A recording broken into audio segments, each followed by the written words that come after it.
What is happening, my fellow artistes? Is it really Tuesday already? Yep. So today, we're gonna be talking about the best paper that you can use for your charcoal art. I'm so stoked to show this to you guys. You guys are gonna love this. This is going to be an absolute game changer.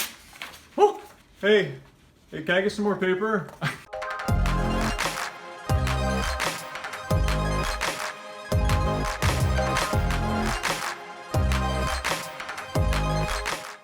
Alrighty guys, now today's tip-off is short and sweet, but it could very well be a game changer. Now I've used a lot of different papers in my career, but the best for charcoal, and the one that I'm using right now, is mixed media paper. Now let me tell you why.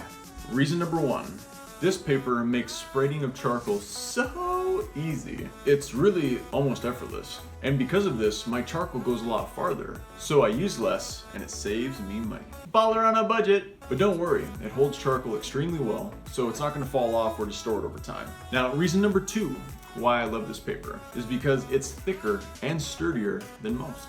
It makes this paper great for eraser work because you're less likely to damage the paper even with power tools like the Ohuhu eraser.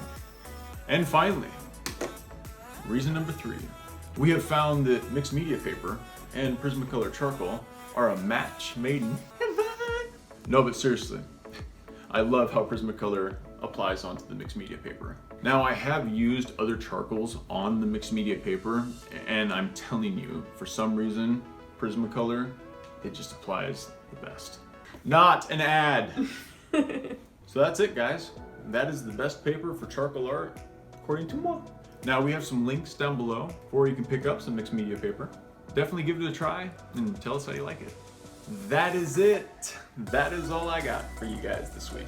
And as always, if you guys like this video and you guys dig what we're building here at Messer Creations, be sure to like and subscribe, hit that little bell, ding, so you guys can be notified when our newest videos come out. My name is Braden. You guys have just been tipped off. We hope you guys had fun, and I will see you in the next one.